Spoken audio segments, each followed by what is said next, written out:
C'est une logique qu'on a portée dans le dialogue des deux rives, qui est donc la continuité de ce qu'a été le sommet des deux rives. Le dialogue des deux rives, c'était passionnant parce que d'abord, on a un espace commun qui est cette Méditerranée, bien que ça manquait un petit peu d'océan. Il a fallu que je me batte pour mettre un peu plus de marins dans tout ça, alors que c'est le cœur de la zone géographique politique.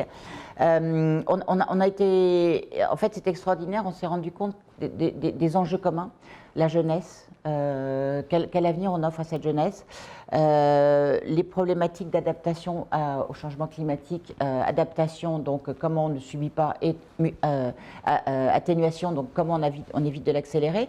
Et là, tout simplement, on se rend compte que c'est la rive sud qui gagne, parce que la rive sud, eux vivent, les pays de la rive sud vivent le stress hydrique, vivent la chaleur, vivent les concentrations urbaines, avec beaucoup plus de grâce que nous, qui sommes en fait un peu en force. Donc là, je pense qu'il faudrait qu'on ait... On a toujours une vision nord-sud, et moi, je préfère parler d'une vision sud-nord, voilà. Moi, mon rêve, ça serait que le MUSEM devienne un endroit où la modernité et l'antiquité se rejoignent dans un simple et même esthétisme et un bon sens, parce que les Romains faisaient avancer de l'eau sans énergie, uniquement par le design des olives en terre cuite dans les aqueducs. Et voilà. Et il y a une sagesse et une sobriété dans l'usage de l'eau, de la terre, dans la rive sud, voilà, je pense que ça serait bien qu'on comprenne un petit peu ça. Et donc je pense que cet échange est fondamental, et je crois que de toute façon aujourd'hui, cette jeunesse climat, elle a plus le choix. Elle est d'une extraordinaire agilité, et j'adore par exemple les initiatives de Samir Abdelkrim avec Emerging Med. Vous voyez que le solidaire est au cœur des jeunes entrepreneurs digitaux. Il y a une véritable accélération, il y a de la générosité, il y a de l'intelligence.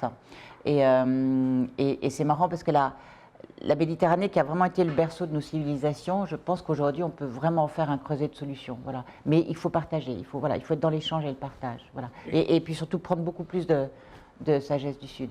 Nous, on possède cette solution qui est très simple. La Méditerranée, c'est 80% de la population méditerranéenne qui vit dans des grandes villes littorales, donc des fortes concentrations, des problématiques de submersion bientôt et de changement, parce que la Méditerranée, il n'y a pas d'estran, donc reculer c'est bien, mais en Méditerranée, vous reculez, souvent il y a la montagne derrière, et puis en plus vous avez souvent un vestige antique au milieu, vous n'avez pas envie de le laisser. Enfin, voilà. Donc en revanche, c'est une préoccupation commune. Donc je pense que travailler ensemble sur ces adaptations et ces atténuations me semble essentiel. Et surtout, l'idée, c'est de dire, bon, comment est-ce qu'aujourd'hui on peut ramener du boulot, ramener de la nourriture de qualité, traçable, qui n'est pas fait 3 fois le tour du monde dans des containers surgelés avec des plastiques. Comment est-ce qu'on peut finalement réorganiser les écosystèmes humains en communauté à taille humaine, où il y aura de l'inclusion, où on trouvera un travail pour les femmes où elles ne sont pas obligées de faire 2 heures de transport, où les enfants pourront apprendre le vivant tout en allant à l'école, où on pourra manger, voilà. Et donc cette approche, c'était, aujourd'hui on sait très bien qu'on peut faire de l'alimentation urbaine. Ce qui est plus difficile aujourd'hui, c'est de produire de la protéine, et produire de la protéine sans kilomètres, et produire de la protéine sans énergie, avec le moins possible d'énergie.